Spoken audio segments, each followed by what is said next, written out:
Hello once again, everybody, and thank you for joining me here on this Thursday, October 29th edition of ATS Radio. I'm your host, Adam Burke. I'll be joined today by professional bettor and handicapper Brad Powers from bradpowersports.com.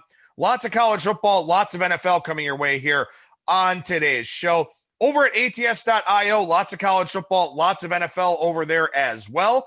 Top sportsbook promotions here for this week. Some announcements about some industry news. We're following along with the 4 states that have sports betting on the ballot here next week. Those are Louisiana, Maryland, Nebraska, and South Dakota. We'll be covering those over at the website here based on what's happening in those 4 states. And we got sportsbook reviews from across the country, state pages that tell you what's going on in each and every state. Lots of content, lots of great stuff over at ATS.io. And of course, while you're there, check out our ATS app. You can get the link to download the app in the Apple Store or in the Google Play Store. That app has article integration from the website, odds from different sportsbooks across the U.S., lots of stats, trends, and information. And it's also a bet tracker, so you can follow along with your friends. You can track your own picks. You can do whatever you want. You can even send messages to the people that you follow over in that ATS app. So we definitely encourage you to check that out. And if you've missed any of the editions here of ATS Radio this week, including yesterday's show where we talked politics betting for the Trump-Biden election here with Kyle Hunter, you can check those out over at the website or wherever you stream and download your podcast content. With that, we got a guest here on today's show, and that is professional bettor and handicapper Brad Powers from bradpowersports.com. And Brad, how's it going today, man? Man, it's going well. How you doing on this fine Thursday? I'm doing all right, man. Seasonal affective disorder is starting to kick in a little bit already, though. It's just been gray and gloomy here in Ohio for like the last 3 weeks. The clocks fall back on Sunday, so it's going to be dark at like 4:30. Starting to get that seasonal affective disorder a little bit, which is a good reminder for you that, we just had a hurricane roll through the Gulf. We've got a lot of wind coming up in the NFL. It is, again, we harp on this a lot, but once you get deeper into the fall, got to be checking those weather forecasts for sure.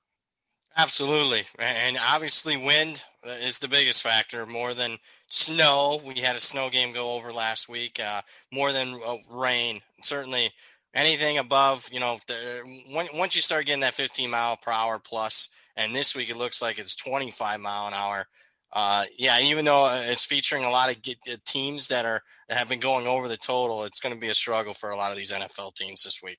Yeah, definitely seeing some gusts up in the 40 to 45 range. And if that's going to be happening on Sunday, means it's going to be happening somewhere on Saturday. So make sure you take a look around for some of those college football totals that, maybe haven't moved to this point that are going to, or something like that. But before we talk about week 9 here, Brad, let's talk about week 10, because we record on Thursdays, obviously. And by the time we reconvene next week, the MAC will have already played its first round of games. The MAC begins next Wednesday night. All 12 teams are in action. So we wanted to take some time here on today's show, since we won't be able to talk about it next week, to talk about how we've set up our thoughts on the Mid-American Conference here for this season. And of course, as we know, COVID kind of wreaking havoc through Big Ten and MAC country. So maybe some things will change between now and then on the coronavirus front. But just overall here, your general impressions of the MAC before we start digging into some of the teams specifically. Yeah, I mean, to me, even though they weren't picked to win the division, I think the clear-cut favorite is the Bulls from Buffalo. I think Lance Leipold's done a really good job there. You look at this year's team with 15 returning starters. I mean, they have a dynamic backfield. I mean, they returned not one, but 2 1,000-yard rushers from a year ago. Both quarterbacks, I think people forget that they were banged up at quarterback, but both were relatively efficient, and Van Treese and Myers for them. Defensively, they lose a couple of their top guys, but man, offensively, their leading receivers back. To me, just because of the stability, and that'll be a big thing. It's his 6th year already now. Where does time go that Leipold's been there? To me, Buffalo's the best team, and to me, the second best team would be probably Ohio, right there in the same division. Even though Solich loses a 3+ year starting quarterback in Nathan Rourke, I think outside of the quarterback spot, Ohio is as good as they've been under Solich. What's the difference you have between those two teams? I have Buffalo -4 on a neutral, and so that means they're 4 points better than anybody else in the conference here for me. 3. So I got Buffalo -3. That's pretty significant, to be honest with you. I'm not sure the market's going to reflect that. I think that might be a position that you and I have that's probably a little higher than the market. Yeah, I think so too. And, I think maybe I'm a little bit lower on Ohio than you are. I think that's probably the 1 point difference that we have in our power ratings here. But what about the rest of the MAC East? Because, outside of Buffalo and, to this point, based on what you and I are talking about here, Ohio, the rest of the conference isn't great. Miami of Ohio is kind of in that second tier. Depending on your thoughts on Kent State, they're maybe in that second tier there with Miami. But then obviously the two bottom feeders in the conference in Akron and Bowling Green. Well, yeah, we'll start with the bottom feeders. I mean, Bowling Green and Akron are two of the worst teams in the entire country. So I know that they'll both be improved because they got second-year coaches. But I think as far as their development and programs, I think it'll be stunted with this COVID year. I think it's, Bill Connolly that used to be of SB Nation, now he's of ESPN. He coined the term year zero. It was year zero situation for Akron and Bowling Green's head coaches last year. Now I think it's year one, considering the COVID thing. I think set them back a little bit. Kent State and Miami. Miami's a little bit better. I think obviously the coaches voted Miami of Ohio. I think there'll be maybe some possible value fading the Red Hawks. They had multiple starters opt out. I got to read and make sure that those guys didn't opt back in. So that'll be a loss for them there. They've been fortunate. They won a bunch of close games last year. I mean, they were outscored and outgained on the season, yet, they found a way to win a MAC championship. So I think that's why they're getting overvalued right now. They're defending MAC champs. Statistically, they weren't great last year. So Miami of Ohio is a team I'm probably looking to fade. Kent State, inexperienced, but experienced at the best position, and maybe the best quarterback in the entire conference. Get to know this name, Dustin Crum. I mean, a guy that had a 20-2, that's 20 touchdowns, 2 interceptions ratio last year, and also ran for 700 yards. Pro Football Focus rated him as one of the better group of 5 quarterbacks in the country. And I got to tell you, pop in the bowl tape, he outplayed Jordan Love in the bowl game last year. Jordan Love of the Green Bay Packers going in the first round. So that's a name to keep in the back of your head. Dustin Crum, quarterback, Kent State. Yeah, as I look through the rest of the MAC East here, I've got Miami of Ohio 7 points lower than Buffalo. I've got Kent State 9.5 points lower than Buffalo. And then Akron and Bowling Green, I have power rated as a 44. They'd be 23.5 point dogs on a neutral to Buffalo. So that's kind of how I stack ranked the MAC East here. Yeah, I'm in similar. So pure power rating for me. And hey, man, if I'm ranting and you want me to go power ratings, just tell me, dude. Good. Buffalo's right around a 24-point favorite over Akron and Bowling Green is what I have in my numbers, 23.5. Zips and Bowling Green, decimal points difference between those two teams. I mean, again, my bottom 4 teams in the country, Akron, Bowling Green, UL Monroe, and Massachusetts. So that's how bad the Zips and Falcons are. Yeah, no, absolutely. I totally agree. That's my bottom 4 here as well.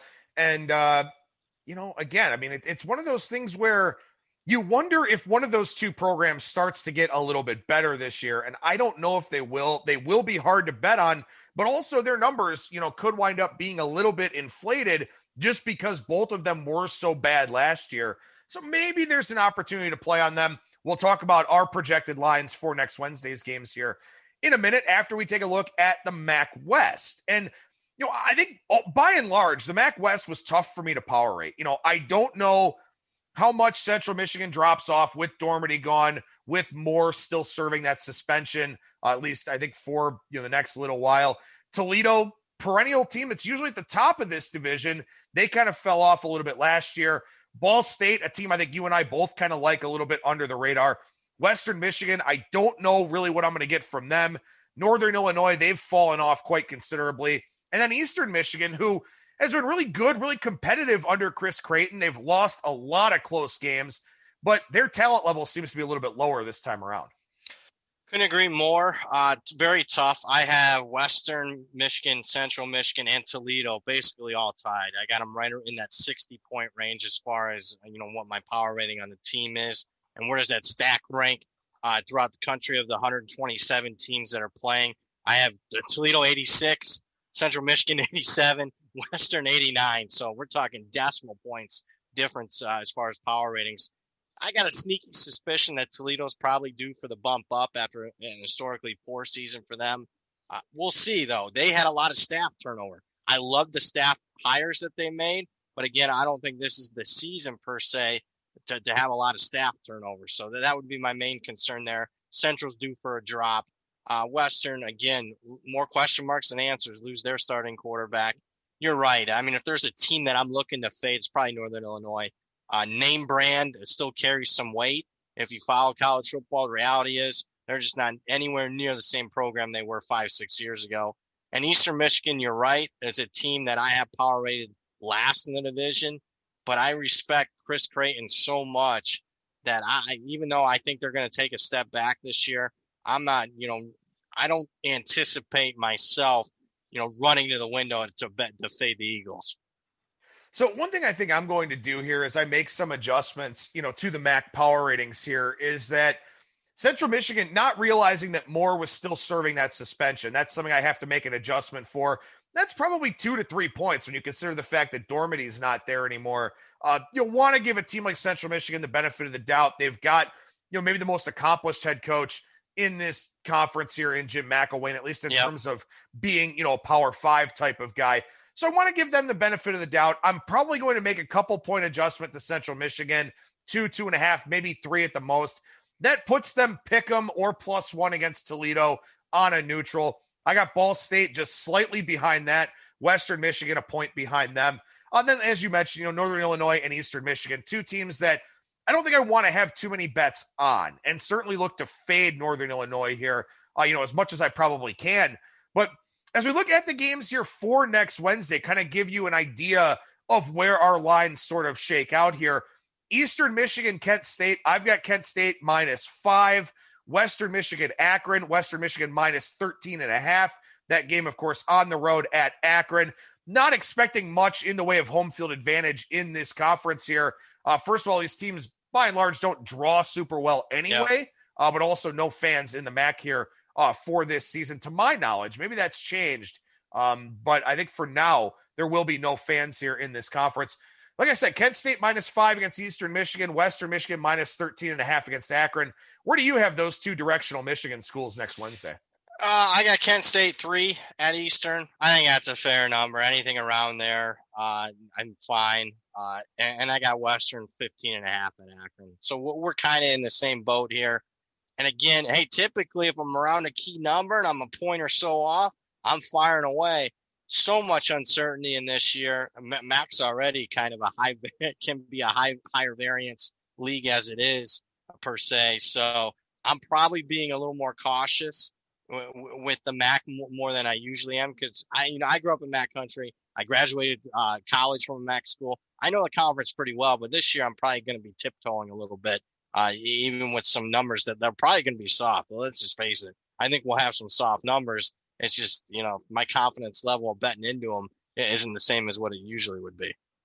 You said that game's at Kent State, right? You have that at Kent State in your numbers there? Oh, is it? Yeah. I guess it's at Kent State. My bad, buddy. No, it's all good. Not a problem. I was firing away, just writing down numbers, chicken scratch before the show. Yeah, I wish they'd post them. But I don't know why they're waiting. I mean, nothing's changing. But right. Yeah, you're right. It's at home. No, it's all good. I mean, we forgot until this morning that we were going to put together the MAC here and talk about it on today's show. But I've got Buffalo -9.5 at Northern Illinois. I wonder if that's a high enough number. I'm not sure where that line is going to come out, but probably would want to play on Buffalo there. As you mentioned, their level of continuity, a very big thing here early on in the season. And then Ohio and Central Michigan, when I make my adjustment to Central Michigan, which I said 2 to 3 point adjustment here, I will have Ohio a slight favorite going up to Mount Pleasant, but that game is, by and large in the pick'em range for me. Yeah, Buffalo for me is 10. And that'll be one that I'm looking to bet on Buffalo, just because I think I have them as a clear-cut favorite in the MAC. You have them as well, although the coaches don't. So, I mean, we'll see in that regard. And I just remember a little inside info. Northern Illinois led this whole COVID shutdown. I think people forget the athletic director, the head coach, and whatnot. They were the program that started the shutdown. They were the ones leading, hey, we're not going to play this year. And remember, the MAC was the first conference to shut it down. So I don't think Northern Illinois, if I'm reading tea leaves correctly, I don't think they were looking forward to playing this season. So Buffalo, for me, is the position I'm looking to take there. And then as far as the other one, I have Ohio minus 2.5. I can't lay a full 3 because I don't know what they have at quarterback. It probably is going to be Nathan Rourke's brother, but I haven't seen him. They're very lightly experienced. Hell, they could trot Armani Rogers, the UNLV transfer, out there. I respect McElwain so much that I can't lay the full field goal, but I do think the Bobcats deserve to be the slight favorite there. Well, and then I have Ball State and Miami of Ohio here. I got Miami minus 2. That would be a pick 'em on a neutral, so that's just home field advantage. And I am upping my home field advantage in my power ratings for next week based on talking here with Brad, based on kind of talking to some other people here in the business. And, that San Jose State, New Mexico game, where that one, based on the adjusted line, it looked like Circa was giving pretty close to full home field advantage in that game. So obviously an adjustment that I need to make, which makes Miami minus 2 in Oxford for that one. And then the I-75 rivalry game between Bowling Green and Toledo. I got Toledo minus 19 in that one. Very interesting result in that head-to-head matchup last year.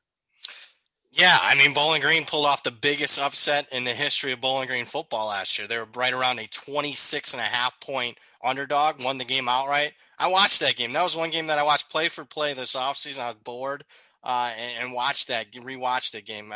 It might be because, I'm a Bowling Green alum and they haven't had much success against Toledo, but I got a 20. I think that's a little high in a rivalry game week 1. I think I'm a little higher in the marketplace on Toledo.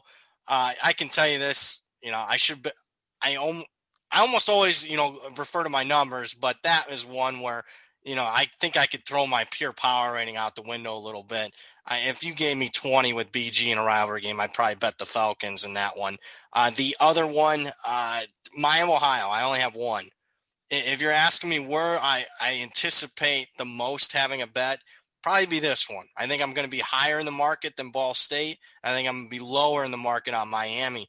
I was really surprised Miami, Ohio was picked as the favorite. Maybe I shouldn't be. They're defending MAC champ. That's what people do. But the fact that they were picked tells me that this line isn't going to be one. You're the defending MAC champ. You're at home. You're playing at least 3, I think, in my opinion here. And if that's the case, I'll take Ball State. Yeah, I think both of us are going to wind up having some Ball State action here next Wednesday night. And again, we'll see where these lines come out on Sunday. But, we just gave you an idea of what our numbers are. So maybe you'll have the opportunity to grab some line value. Like we said, maybe Buffalo going to be isolated as a play. Ball State, a good chance at that one being a play. And in fact, Ball State, probably the likeliest of the play. Yep. Maybe Kent State. I sort of wonder, all right. Penn State did get a lot of run last year, though, because, as you mentioned, they made it to a bowl game. They've really overachieved, I think, in the years that Sean Lewis has been there. Maybe they're kind of getting on the map a little bit. Maybe Eastern Michigan kind of falling by the wayside to a degree again. I don't know. Maybe that's one I kind of wind up taking a look at. But, something to keep in mind here is that it's a Wednesday night. It's MACtion. Yep. People still romanticize the MAC, even though MACtion days are pretty much long gone in this conference. We're not seeing the 66 to 63 types of games anymore. But a lot of people will get invested in this conference next Wednesday that probably haven't done a whole lot of research on it. So there probably will be some opportunities to get some kind of line value out of those 6 games. I agree. One thing that pulls me back a little bit, Kent State was so good at the end of last year. They pulled 4 straight outright upsets to close the year. And I think people are going to remember that. And the reality is, if you remember the Buffalo game, they probably had no business winning that game. That kind of spurred them to their bowl game. So, and their ended up being a bowl outright upset. So that concerns me. Usually teams that are super hot at the end of last year usually aren't super hot. They're overvalued in the market all off season. No, that's an excellent point. And these games are, look, they're on ESPN2, ESPN, CBS Sports Network, ESPN. I'm excited, man. Yeah, hell yeah, absolutely. I'm not gonna turn my nose up at the MAC. And like you, both of us in MAC country, both of us having gone to MAC schools. It's a conference that we've just always kind of followed. So of course, both of our programs absolute dog shit right now, but it kind of is what it is. You're an Akron guy? I'm an Akron guy. Yeah. I thought you were Kent State. Oh, dang. No. That's offensive. Oh, wow. That's offensive. My bad. No, I thought fine. you went to Kent State. No. Went to Akron. Dang.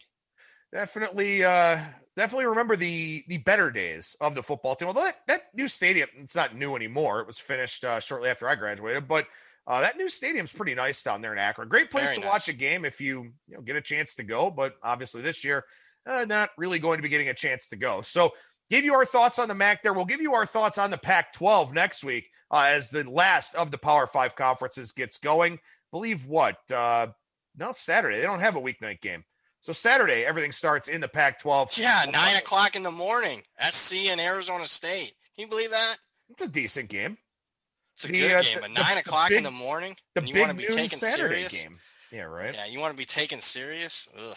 Yeah. Well, we will talk about that conference, though, here on next week's show. But with that, we're going to run through a lot of games here. We talk about a lot of topics and stuff like that. And frankly, I like doing that on the show. But, we didn't get to a ton of games yesterday with Kyle Hunter because we did some of that political discussion. So we'll talk about more games here on today's show. And we'll start with one here on Thursday night just because there's been some pretty interesting line movement here. Colorado State, Fresno State. This one's hit 3, come back to 2.5, gone back to 3, gone back to 2.5. This one's danced around all morning here, which is interesting because we've got one data point for Fresno State. It wasn't good. We have no data points for Colorado State so far. We don't. And if you told me before the season, if there's one team, maybe that I'm a little higher in the market than most, probably was Fresno State. Obviously, that one data point last week wasn't good, especially what's more concerning for me is the market being anti-Fresno State that showed in the game result last week against Hawaii. Market anti-Fresno State again. And if there was one team Brad Powers was anti, it's probably Colorado State. I'm just not buying Steve Adazio. I would say a square fit into a round hole type of fit here. No ties to Colorado State or the conference. Wore out is welcome. You look at BC out exceeding expectations on a first-year coach without Adazio. All the off-season turmoil with that program. I disagree with the move. Fresno's the play for me.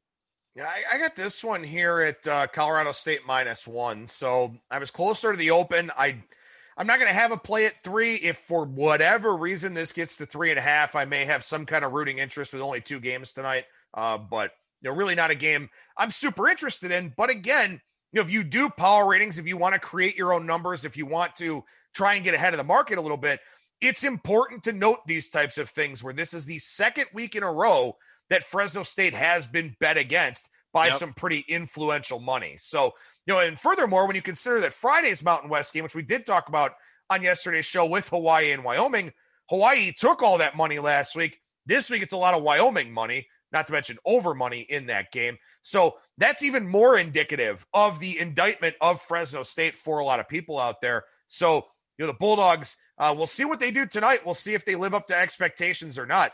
But obviously, that's a team that a lot of people just don't really like right now at this point in time.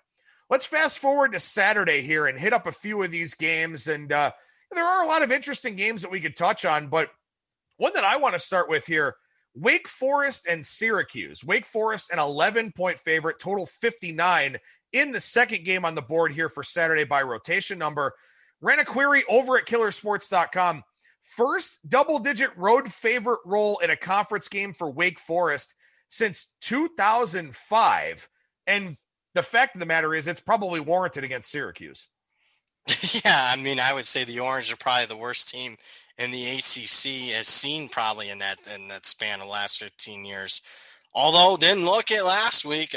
Certainly kicking myself for not taking the 47.5 points last week with them, but I was scared. And that shows you how bad the Orange have been.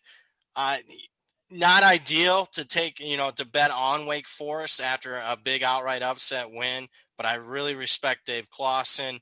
My number's 13. I would lean Wake here. Why it's not a bigger play for me, it's not it's not a big bet, is because of, it's just not a great situation. But one thing I do want to note, the great thing that Syracuse does do one thing really well this year. They force turnovers on defense, about as good as anybody in the country. Problem is, Wake, one turnover this year on offense, this whole season. They don't turn it over, so they don't beat themselves. And if they don't beat themselves, then I expect them to cover this number. I have this one 10, so we're a little bit off there, but I think part of it is, and I talked about this last week with regards to Wake Forest and Virginia Tech, that I don't think I've properly respected what Wake Forest has done so far this season. This is a hell of a coaching job from Dave Clawson. I mean, he's done a very good job here with a team that had very low expectation. I mean, people were rushing to bet their under season win total, weren't they? I'm one of them. That's going to be a loser for me. Well, stunning. It happens. I thought we all have losers, right? As much as everybody on Twitter goes 95%, we all lose from time to time, right? We do. I bet both of these teams. My top 2 season win total bets were these 2 teams: Wake Forest under 5.5 and Syracuse under 5. One bet I think is a shoe-in. The other one, I mean, it's gonna be tough to win. I can't believe I'm gonna probably lose at Wake Forest under 5.5. I love that play. Yeah. Well, again, Clawson doing a fantastic job there in Winston-Salem. What about the next game on the board here in the ACC? This one's down in a primetime time slot, 8 o'clock Eastern time. North Carolina, Virginia, the Tar Heels favored by 7. Total on this game, 61.5. And I will tell you up front, this is one of my biggest overlays of the week with North Carolina. They're more like minus 12 for me. And maybe I haven't lowered them enough because of some of their defensive struggles, but damn, this offense is still really good. Yeah, I got a 9.5. I bet them 4 at Circa Open. I feel very good about that.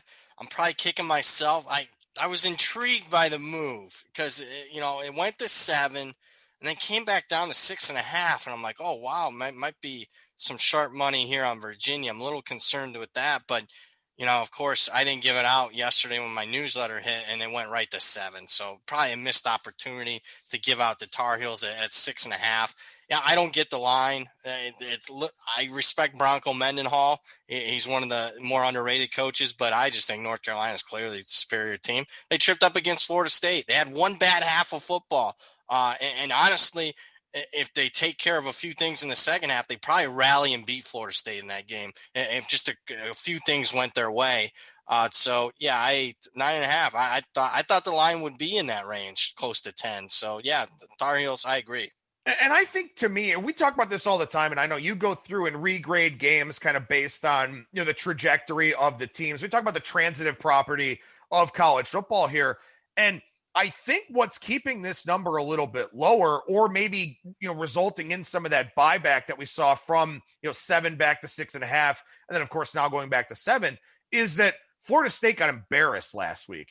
So good point. That North Carolina loss to Florida State looks worse because of a game that they weren't even involved in. And that's something that I think we've seen kind of that overreaction quite a bit here in the college football marketplace, that, probably the reason why Circa came out and opened 4 there.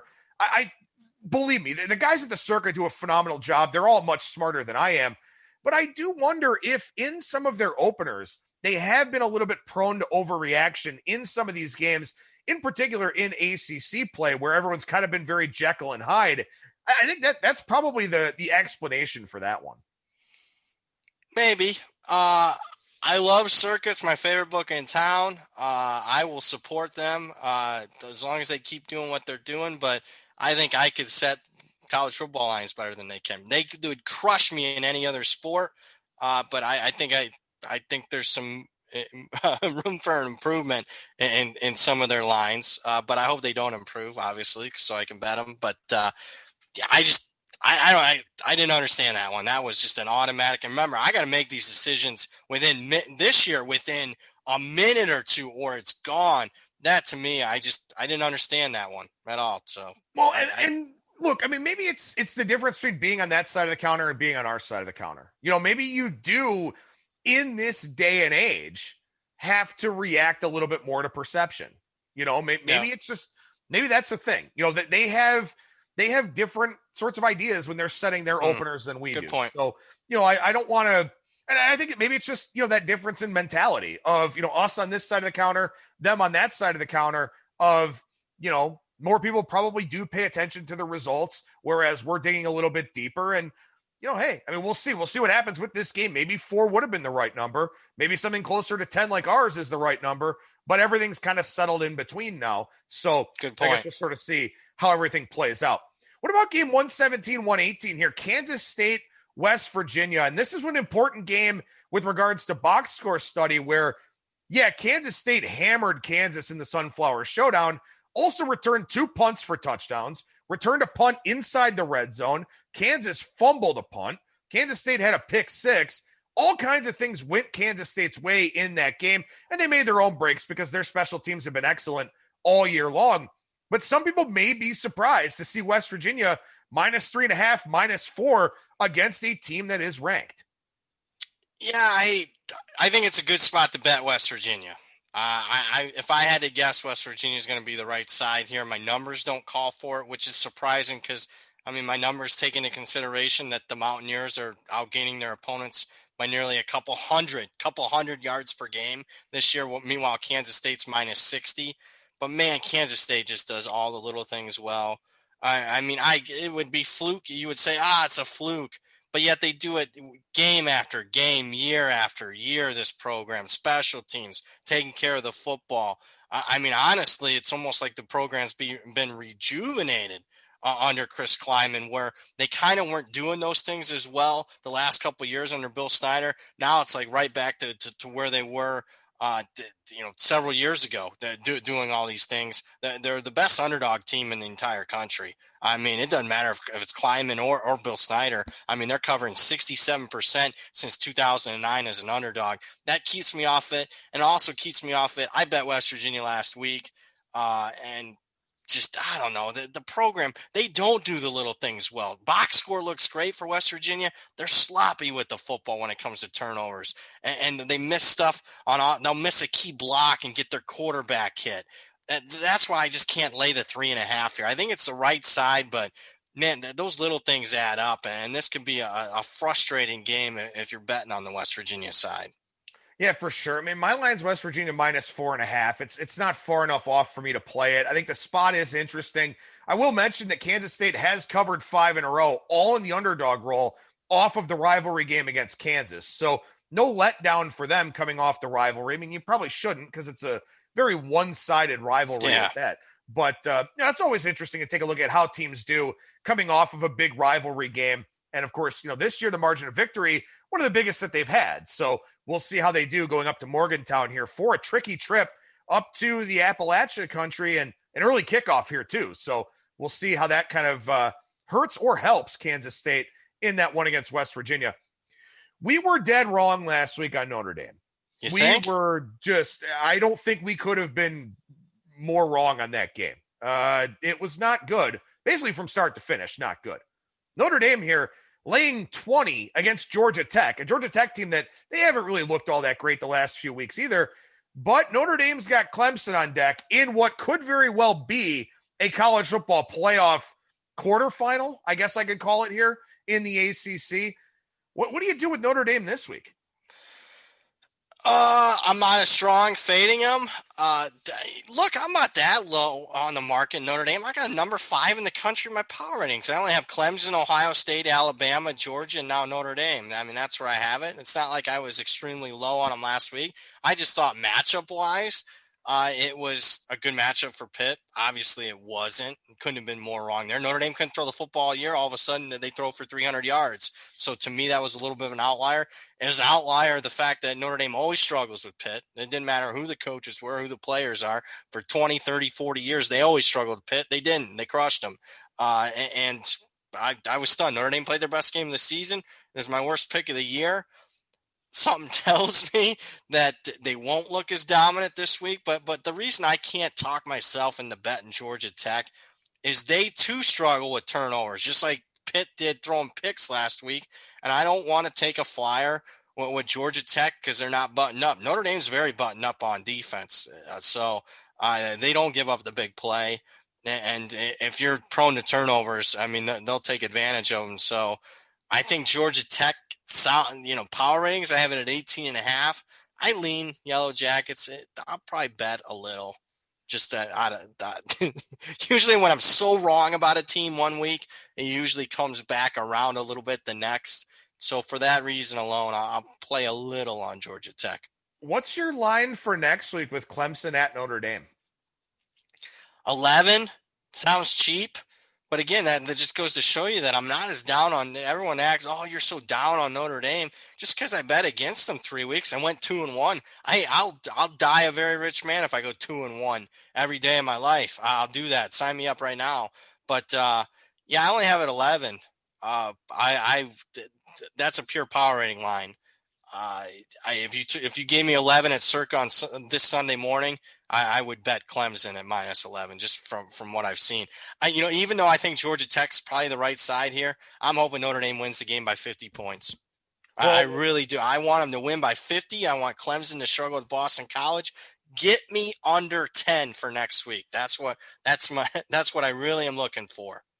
Well, when I make the adjustment to home field in the calculations that I have, I'm going to have that game 13. So all Clemson -13 at Notre Dame. So we'll see where that number comes out. I hope you get a 9 at Circa. I really hope you get 9. I doubt it. I really do. I doubt it. And it's not going to happen. But I think the one thing that hurts that, again, sort of looking at sort of this results-based handicap, Clemson's had to step up in class one time. It was against Miami of Florida. They did. They throttled them. I mean, they crushed them in that game. Way worse than that final, too. Yeah. So that's what people are going to remember. They're going to say, okay, yeah, Clemson dicked around with Syracuse last week, but when they had to play, they did, when they played Miami. So that'll probably put that line 11.5, 12, something like that. And then, of course, we'll see kind of where it goes from there. What about game 135, 136 here? Ohio State, Penn State, 11, 11.5, 12. That kind of all around that range out there in the marketplace. 63.5 the total for this one in what will be kind of an empty and depressing Happy Valley at night. Yeah, so, I mean, typically the whiteout for me is my highest home field advantage I give for any game of the season. I mean, you watch it on TV. It's an incredible atmosphere. What is that, about 4? 4.5? I think I put it at 5. Okay. I think I do. I put 5 on that one. I think typically Penn State's in that 4 range, but yeah, I upped that one. It's almost like I'm dating myself. Spinal Tap speakers going to 11. That's one where I crank it to 5 for one game, home field advantage. Not going to be the case this week. Speaking of Circa, 8. I laid 8 with Ohio State. I thought that the line had to be double digits. And it went in that direction. Not sure that I see a ton of value at the current number. Something tells me, I mean, Penn State's going to play much better than what they did last week. I mean, they'll clean up a few things. I mean, it was significant. I mean, I really like this Indiana team, and yet Penn State, I outgained them by 250 yards. So box score looked really good for Penn State against a decent team. Something tells me, I mean, they're going to get, A+ effort.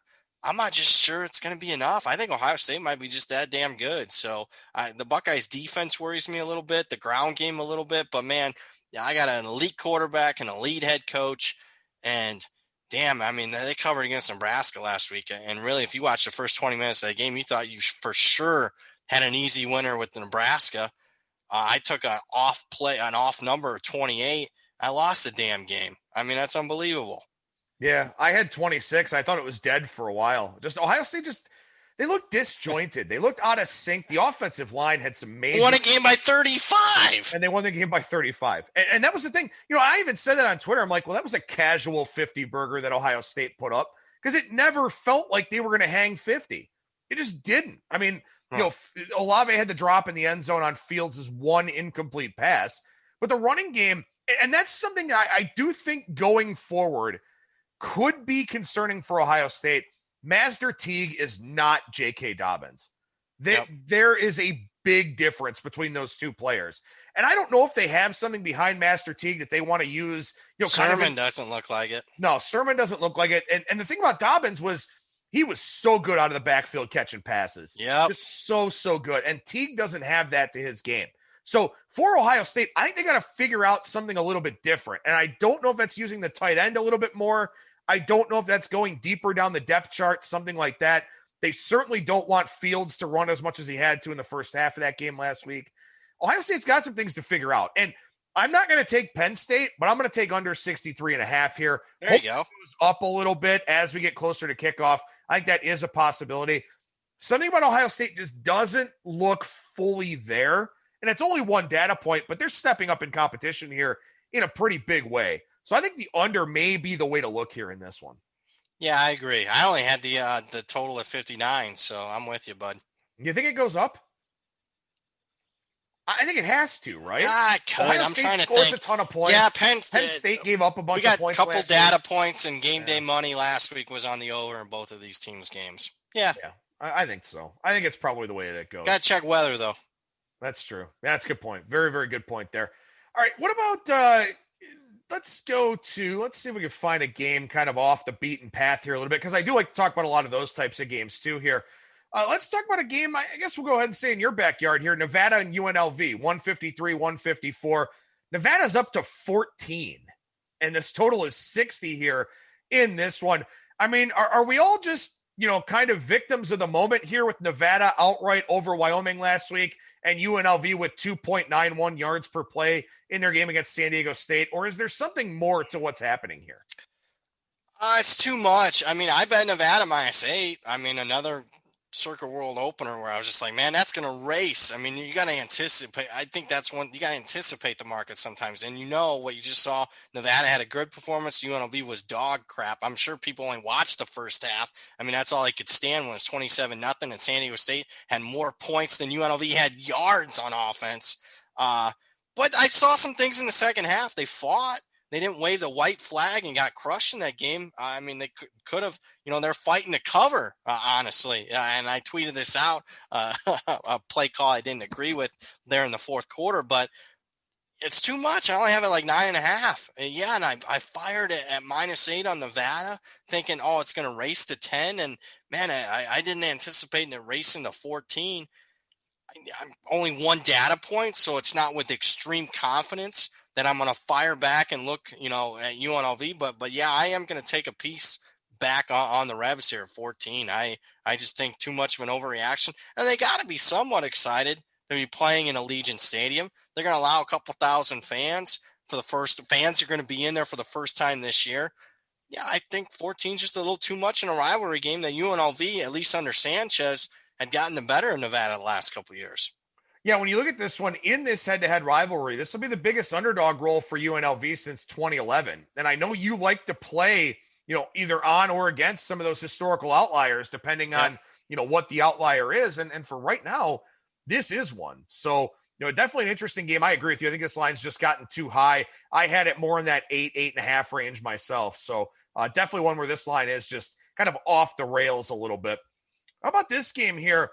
Let's go to UCF and Houston, because I think this one's pretty interesting. We'll do a highlight video here in a couple of minutes on a couple of games further down the board, but we have a total of 82.5 with Central Florida, a 2.5 or 3-point favorite here on the road.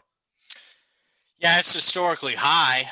We didn't even see a total this high last year in college football. I think it was a Houston-Oklahoma game that reached 80.5, but no other game in college football last year, no other game this year has seen a total this high. And again, outliers. Do I want to fire on the under? No, I don't. I mean, UCF to me, perfect over team.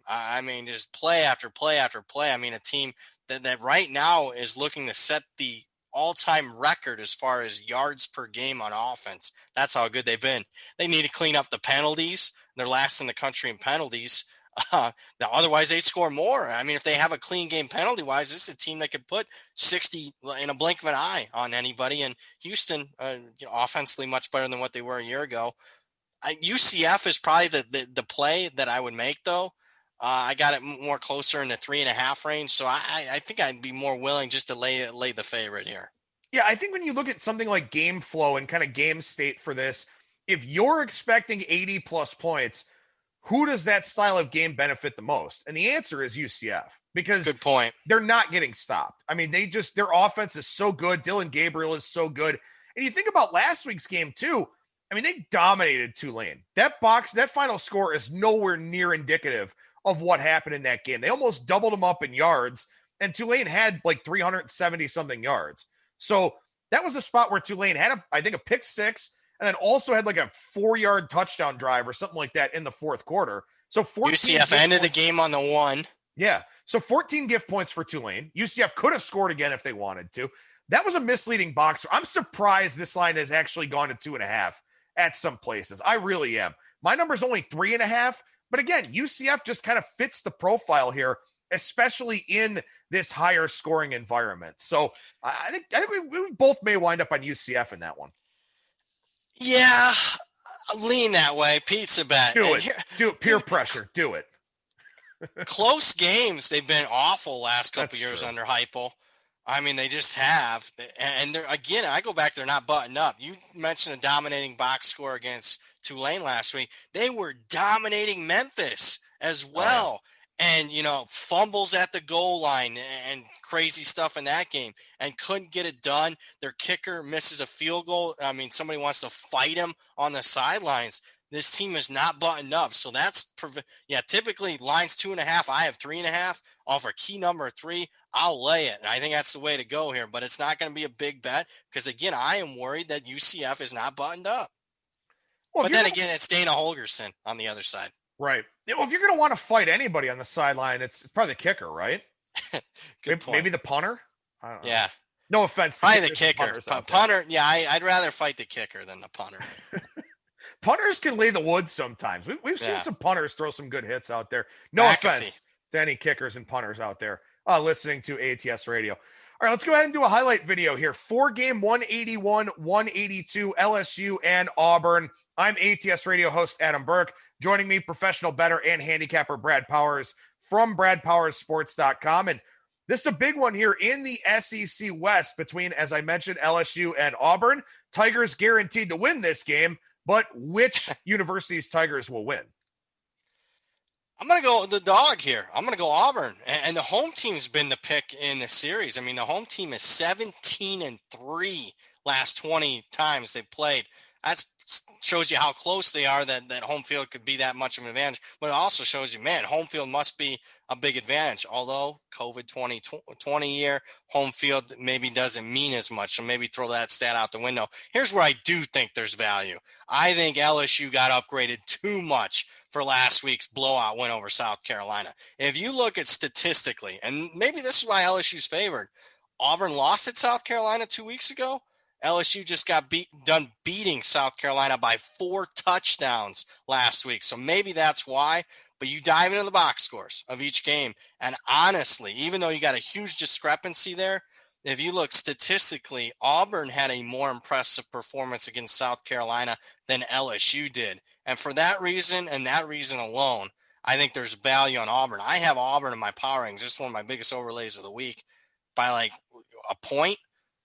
So that should signify a bet for me. It's just Auburn hasn't looked good hardly in any game so far this season for me. That gives me a little bit of pause, but I think wrong team favored. Yeah, I think the wrong team's favored here too. And again, I mean, I only have Auburn minus half a point, so this one's pretty close. And when I do upgrade my home field, it'd be Auburn minus 1.5. So, it's still a wrong team favorite situation for me. I'm not eager to go out there and play the 3. If I find a cheap 3, minus 0.5, even money, something like that, at that point, I'll probably take a piece of Auburn. If I find a 3.5, I'm certainly taking a piece of Auburn here. But like you said, Auburn outgained South Carolina quite considerably in that game at Williams-Brice. Turnovers. Bo Nix just had turnovers. And that is the thing you worry about with Bo Nix. But also, no Miles Brennan for LSU again this week. Was that a 1-week blip because South Carolina didn't really know exactly what to prep for? And now Auburn has some game film on Finley. That could be a possibility. Also, Auburn, home underdog 16 times over the last decade or so, 8-8 straight up. They're 10-6 against the spread, 8-8 straight up as a home underdog. 5 of those, of course, being Iron Bowls against Alabama. So, I like Auburn here. And again, I've got to get the right number to do so. That's very important to me, especially because Auburn probably loses the turnover battle. But again, a cheap 3 or a 3.5 on Auburn, and I'm a player. How much should they lose the turnover battle? I mean, first road start for a freshman quarterback. I mean, he did look good last week. I just, it might be a one-off. Again, it concerns me because it's such a big game. And the money, and this is one where I thought Circa had it right. I think they had it pick that one made a hell of a lot of sense to me. I disagree with the market, and now we're getting to the point it's going to be Halloween. I just, that concerns me when I'm so far off. A big game like this one, but I got to play my ratings, trust what I've seen on the field. I just think LSU's getting upgraded too much for last week. So Auburn's the play. Clear pick for me. Probably if I can get 3.5 or, like you said, a 3 reduced, it'll make my card. So it'll be one of my top side plays on Saturday. Well, there you go. Consensus pick for us here on this LSU Auburn game. Both of us looking in Auburn's direction here for this one down at Jordan Hare. Make sure you check out our full editions of ATS Radio, which you can find on Spreaker, Stitcher, Spotify, iTunes, iHeartRadio, Google Podcasts, SoundCloud, wherever you stream and download your podcast content. All right, we'll do another highlight video here in a couple of minutes, but let's find a game here to sort of take a look at. Now, let's take a look at Arkansas and Texas A&M, because I think this one's pretty interesting here. A&M money looks like it's kind of come in a little bit more here today to go up to 12.5. Total has come down a tad to 54.5. What do you think about this SEC West matchup? I have it at A&M 15. So another circle line that I agreed with the opener, then all the Arkansas money drove it down to 10.5. I thought I was going to be able to lay 10 with A&M. That's what I was looking to really fire on. Just didn't get there. Also fired the under 62.5. I feel pretty good about that one. I just think Arkansas, a lot of rah-rah. Everyone's excited. They're 4-0 against the spread. They're covering by 12 points per game. I know they're one of the most improved teams in the country, clearly. Sam Pittman, their new head coach, made 2 really good hires in Kendall Briles and Barry Odom as his coordinators. But you know what? As good as they've been as far as covering point spreads, they still don't pass the eye test to me. They're getting outgained by 72 yards per game.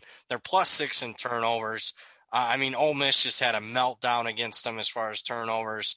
I think A&M to me, obviously the first 2 games weren't a good look. They almost lost to Vanderbilt and they got crushed by Alabama. I think a lot of teams are going to get crushed by Alabama. But not the last couple of games, they started to me look like the team I thought they were going to be. And I thought A&M was going to be a legit top 10 team. So I lean towards the favorite here. I think Texas A&M is like I said, a legit top 10 team. And while Arkansas has improved, this is the best, in my opinion, outside of Georgia, this is the best team they face. And keep in mind, they lost by 4 touchdowns to Georgia. I got this one 11.5. So I'm, relatively in line with the. All right, a bet, dinner bet. No, I keep losing them. All right. No, I'm not taking a dinner bet here because I agree with a lot of what you said. I think I have accurately upgraded Arkansas with the coordinator hires, with Felipe Franks, with the fact that they just look a lot better. This is a program that's been kind of in shambles for a little while here. They look a lot better. The thing about A&M is I think A&M is one of those teams that will beat and will handle teams worse than them and will look bad against teams better than they are. I think that's just kind of what they're going to be there in the SEC West with Jimbo Fisher, and more importantly, with a Jimbo Fisher-led team that has issues on the offensive line. You can get by with issues on the offensive line against lesser teams. When you step up in class, you cannot. So I just think that's kind of the easy handicap for Texas A&M, is that when they're clearly better than a team and they're clearly better than Arkansas, then you've got the opportunity to play on them. If they're not clearly better than the team they're playing, you probably want to pick against them. And there will be chances to do that with that SEC West schedule as we go forward here. Yeah, and I'm sorry I don't have concrete stats here, but I did see something yesterday when Texas A&M under Jimbo is not playing a top 10 team, they're 18-2. 18-2. That's not against the spread. That's just straight up. They just beat the teams they should. And again, I think they should beat this team. 12.5. It's not a big bet for me, but yeah, I would lay it. I think the number should be 14. All right, we'll finish up on the college football side here with a highlight video, staying in the SEC, but flipping to the SEC East here as we talk about game 193-194, Missouri and Florida. Florida 12.5 point favorite. Total on this game actually down now into the 61 range. This is a tough handicap for a variety of different reasons. The first is, of course, Florida had a massive rash of COVID cases. We don't know if everybody's going to play, who all is going to be available, how much practicing they've done, this and that. The second part is, I think Missouri is a pretty good team. I think Eli Drinkwitz is doing a phenomenal job. I just don't know if they're ready for a moment like this. Great points.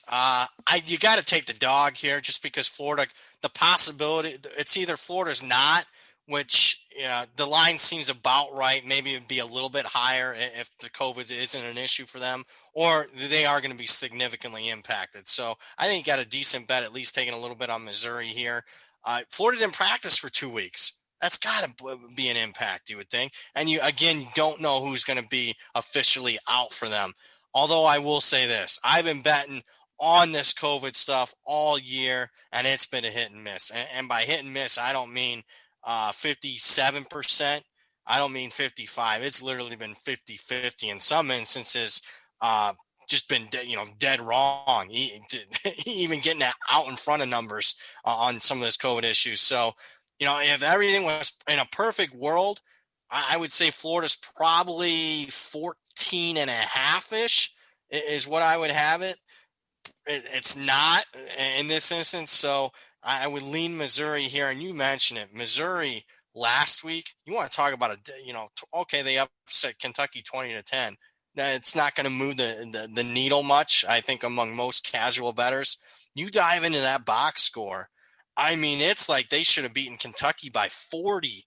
They absolutely drilled the Wildcats last week. I mean, they had the football for 43 minutes, just took it at them. Missouri had a 21-play drive to start the third quarter. They somehow didn't score on a 21-play drive, took up 10 minutes. So I think Missouri is clearly starting to show some progression here the last couple of weeks. Lean on the Tigers for me, but not a big bet because the COVID stuff to me has been hit and miss. Yeah, this is one where I would have the line 15, and that is my pure power rating number, but I don't know who's in and who's out for Florida. Yep. I don't know how much they've practiced. One thing I do know, and I know Kentucky's offense is inept, and of course we see that line movement for their game against Georgia, is that, as you mentioned, Missouri had the ball pretty much all game long. The 21-play drive that went 66 yards, they got stopped, I think, at like the 1-yard line, turned it over on downs.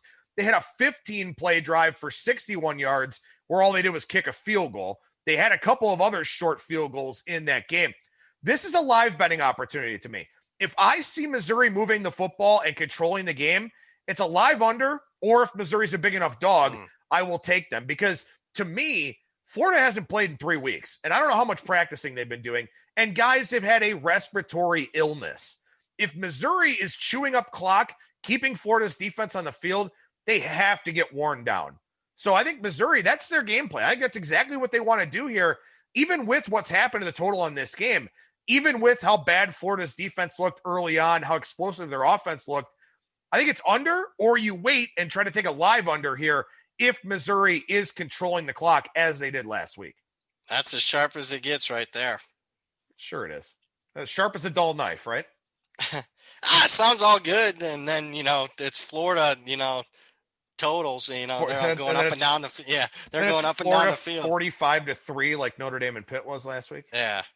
But no, I couldn't agree more that Missouri's game plan has to be that they want to lean on Florida a little bit. We saw Texas A&M be able to Texas A&M team that I don't think is when we mentioned it, is a great power rushing team, but they were able to lean on Florida. I think Missouri controls the ball, and if they're capable of doing it early, why not? I mean, they can make it a fourth quarter game real easily by limiting the possessions.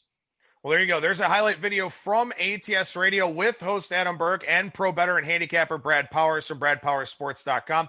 Make sure you listen to the full editions of ATS Radio wherever you stream and download your podcast content. All right, with that, we transition over to the NFL side of things here, where, again, as we talked about already, weather is the big story here. Significant wins expected in Green Bay, in Buffalo, in Cincinnati, in Cleveland. A lot of the early games will be impacted by weather. Then, of course, you've got New Orleans and Chicago in the afternoon in the 4 o'clock slot, where weather will be a factor in Chicago as well. So I think that this card in general, Brad, was tough enough. But now you factor in some of these weather things that will take teams out of their game plans. I think it makes it that much more difficult. It's a very difficult card.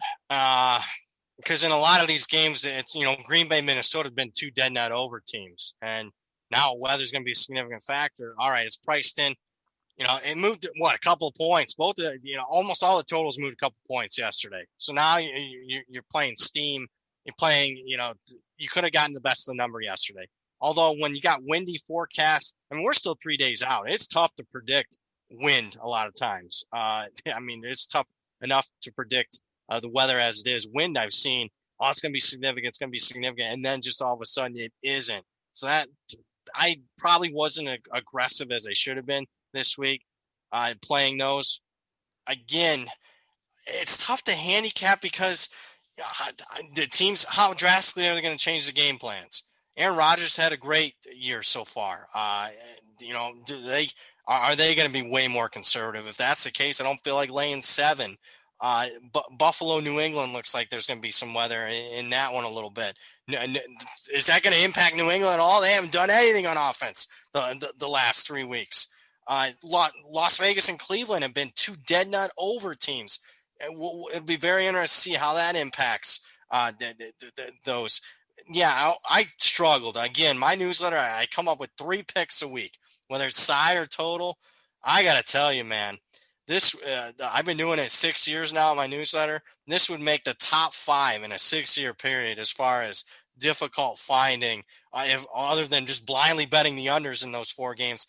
Tough picking some sides and totals this week. One of the most difficult weeks I've ever had.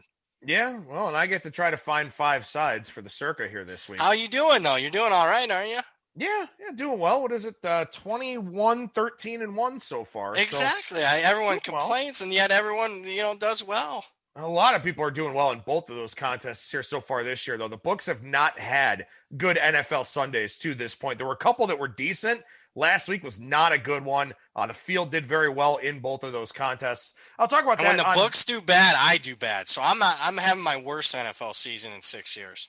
Well, I'll talk about what kind of happened last week and what to look for going forward here on Friday's edition of ATS Radio when I talk about my picks and leans for the Circa Sports Million.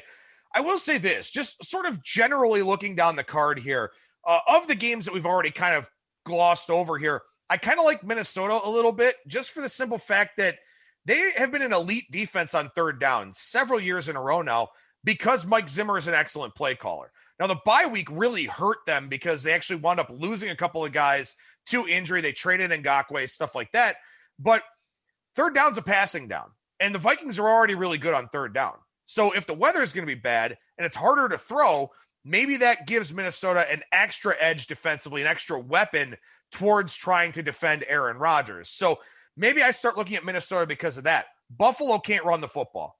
So the fact that they can't throw as easily makes me wonder if maybe New England is the play there. But New England's offense, as you mentioned, has just been dreadful for the last several weeks. For me. Even though low it was total. Down, yeah. Still under. I agree with that. Tennessee, Cincinnati. Cincinnati throws the ball like 60 times a game.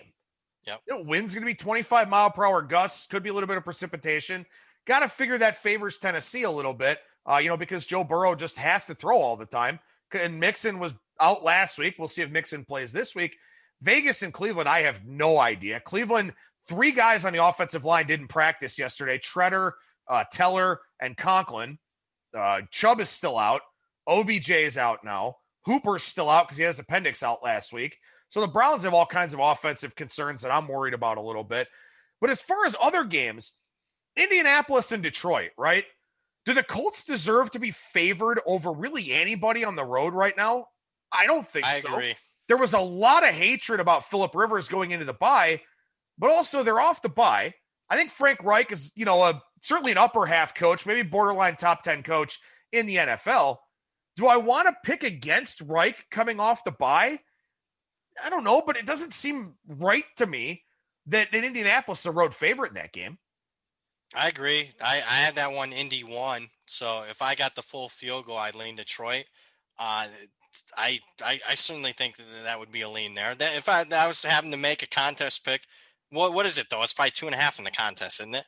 I don't think Circa hasn't put the numbers out yet. I'd have to check the Super Contest card. Circa puts them on, I think, like 10 or 11 a.m. Pacific time on Thursdays, but it's 2.5 in the Super Contest. So I presume the Circa probably goes 2.5. Yeah. So makes it tough. Right. So that's tough. The Rams in Miami, right? If Ryan Fitzpatrick is playing for the Dolphins this week, I love Miami. It's a terrible spot for the Rams. It is terrible. Going east for the fourth time, fifth road game in 7 weeks. What the hell's Tua going to do? I have no idea. I lean Rams because I'm not buying Tua. Right. But maybe they watch the practices. They're there. They're smarter than me. Maybe they're seeing something. But I'll tell you what I see. I saw Tua play at Alabama, and now I see Mac Jones at Alabama. Mac Jones has 2 less weapons, 2 first-round wide receivers that he is not playing with this year that Tua had the last couple of years. And Mac Jones, 3-star Mac Jones, is putting up as good as numbers as what Tua was. I think Tua was just surrounded by an unbelievable amount of talent in Alabama. I'm not buying him. I'll take a position there. Mac Jones had a pretty good game without Jalen Waddle against Tennessee, too. Yeah, so he has one. So they still have Devontae Smith, and they got a couple of Mechie's pretty good for them. But they had 4 first-round draft picks at wide receiver last year. That's who Tua was throwing to. 4 legit first-round guys. Yeah, and you wonder, and here's the thing. The thing that would make me still think about Miami, I think this defense is pretty good. I think Brian Flores has done a really good job. I think this secondary is very solid. Jared Goff on the road, so on and so forth. It's not a bad weather game or anything like that. But, it's a game that – and these are the things that piss me off in sports betting is you get a spot like this. You isolate a spot like this multiple weeks ago. Yep. And for one reason or another, it gets hijacked, and it's just it's maddening. It is so frustrating. Like New Orleans and Chicago, right? Another bad weather game. Drew Brees ain't going to do shit in bad weather. At least I don't think so. But the Saints can actually run the ball. So maybe they just rely heavily on the running game. And I don't know what the Bears offense does. It's like every game I can find something I like about one side and something I like about the other side. And I'm going to have to sit there and decide which one of those angles means more to me.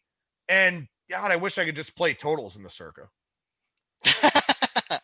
Yeah, that would, so instead of 60%, you'd hit 70. Yeah, I wish. The one thing I will say, and shame on me for liking this, I'm probably going to take Denver again this week. And I would.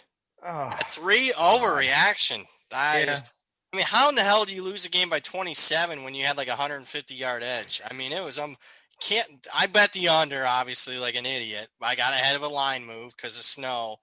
But how in the hell does Kansas City score 43 points when they didn't even convert a third down, didn't even gain 300 yards?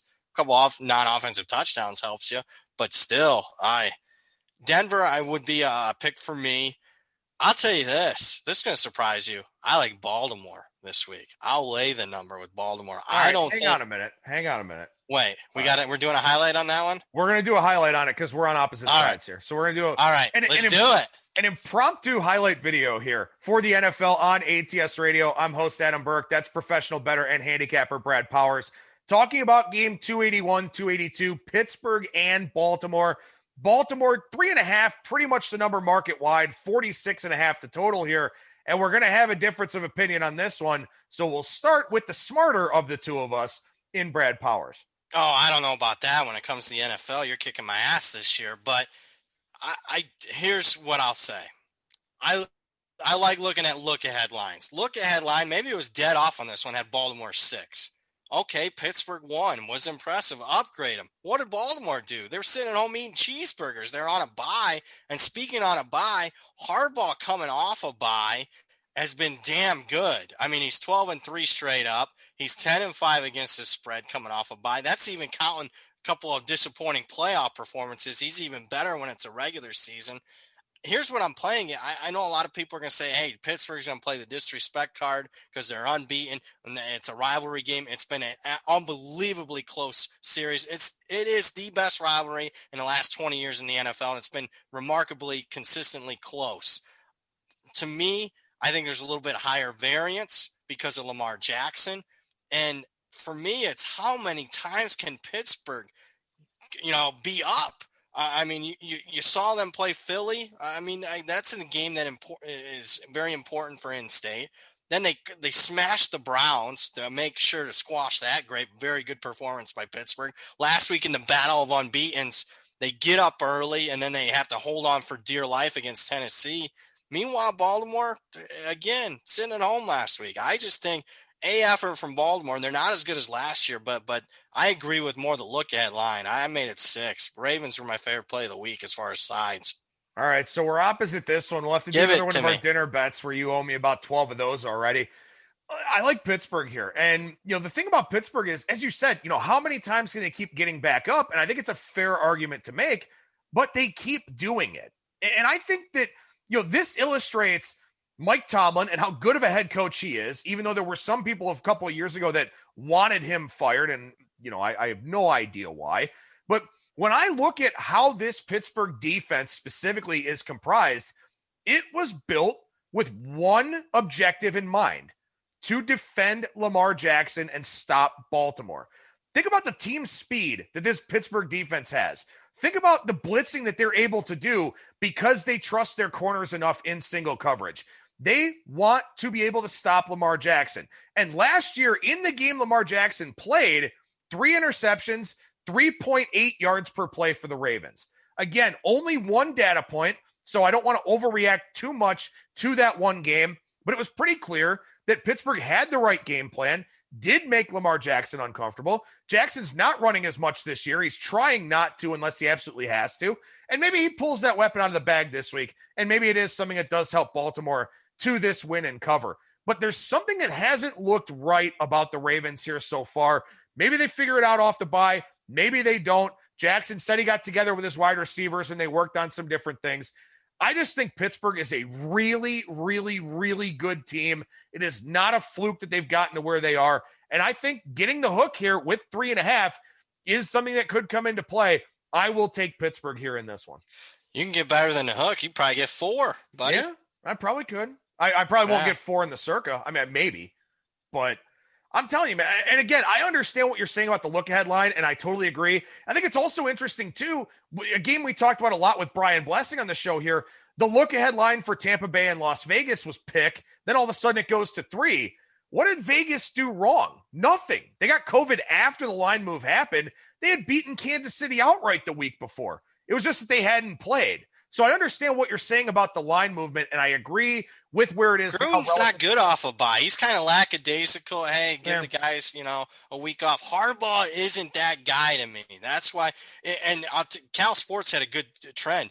Home teams coming off a bye are very poor, like 45% against the spread. They get overvalued in the market because everyone wants to play on the home team off a bye. That's why I specifically isolated Harbaugh. Belichick's still good. A lot of the elite head coaches are still great off a bye because they're not lackadaisical and giving players the week or so off, and they're not buttoned up. Harbaugh's the type of guy that's buttoned up, especially when it was this game that was coming off the bye. So good difference of opinion. A lot of difference of opinion. Some of the sharpest guys I know are on the Pittsburgh side. I know a couple guys that I really respect are also on the Baltimore side. I think you're going to get a lot of two-way action on this one. The one thing I will say that I think you and I can both agree with, if Andy Dalton plays for Dallas on November 8th, you probably have to take Dallas against Pittsburgh, right? Because if they're going to fall flat, third straight road game's probably the one off of, so many big games in a row. Hard bet to make, but I think it's probably the right one. Yeah, very tough. I think. To make. We'll see with Dallas. I don't know, man. They might have waved the white flag. The fact they really didn't rush to pick up Dalton when it was a dirty, cheap shot. I mean, typically when you see something like that, the players, if they're all in, they go take a shot at one of the football, the Washington team's players. Don't they get up and shove them at least? You didn't even see it. They're just looking around, looking at a helpless Andy Dalton laying there on the ground. I don't like anything I'm seeing from Dallas. That's fair. But we got a difference of opinion here on Pittsburgh and Baltimore. Dinner bet for sure here on ATS Radio. Make sure you subscribe to the full editions of ATS Radio, Spreaker, Stitcher, Spotify, iTunes, iHeartRadio, Google Podcasts, SoundCloud, wherever you stream and download your podcast content. Well, I think we covered a lot of ground here in the NFL. No point talking about the Monday Nighter because somebody for the Jets has COVID, so that line's on the move now. But the Giants? The Giants, yeah. Well, somebody for the Jets probably has it too. And the team looks like they've had it all year. That's a good point. COVID minus 19.5 in that game against Kansas City. Jesus. What? 19.5 in the end. I mean, I know it happens, but My God. And Kansas City probably covers it too, right? I lean Jets, but I mean, they wouldn't be on my circuit card. No. And wouldn't release it. They're probably, again, a pizza bet. Not even a dinner bet. I'm talking like a Totino's pizza bet on the Jets for me. Oh, God. A frozen pizza bet. There we go. Yeah. Not even worth making, right? Bad frozen pizza, too. Pizza rolls bet, maybe? I actually like pizza rolls, though. I haven't had them since a kid, man. Bad memories. How can you have bad memories of eating pizza rolls? Just Totino's pizza is so bad, dude. The pizza rolls are fine. At least I think so. I don't know. I'm a fat guy. I'll eat anything, I guess. I don't know. All right. Anyway, now I'm going to go get some lunch after recording here with Brad Powers, professional handicapper from BradPowersSports.com. What's going on over at the website right now, man? Yeah, newsletter. This will be I'll tell you what, though. Don't buy the newsletter this week. Just, you know what? I got it up there for free right now. You can check it out. It's on the homepage. You can check out my newsletter for free this week. Why am I not telling you to buy it this week? Because next week, I'm lowering the price. When the Pac-12 and MAC get involved, I'm going to run a newsletter special for $49. And I'm not lowering that price until probably Christmas. So if you want basically a free month of the newsletter, wait till next week, purchase it for $49 for the rest of the season, and you can download this week's issue for free. Just go to the homepage there, scroll down on all those links there. You'll see the Week 9 issue is available for free to download. So that's the Powers Picks newsletter. You'll be able to check it out this week for free.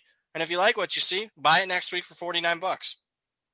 I like it. It's almost like trick-or-treating, but for adults, for degenerate adults that bet on sports. You know, we actually get something in our little jack-o'-lantern basket there with the free edition this week of the Powers Picks newsletter. Brad Powers, professional handicapper and bettor over at BradPowersSports.com, at Brad Powers and the number 7 on Twitter. Brad, always a pleasure, man. Thank you so much, and we'll talk to you again next week. All right. Thanks for having me on, as always. There you go. There's Brad Powers again, at Brad Powers and the number 7 on Twitter. BradPowersSports.com is the website. Coming up on Friday, whatever I come up with, 4 picks and leans for Week 8 in the Circus Sports Million. Again, my ATS.io-2 entry, 21-13-1 so far. So hopefully we can continue that here on this tough Week 8. That'll do it for me. Thank you so much for listening, everybody, and I will talk to you again tomorrow.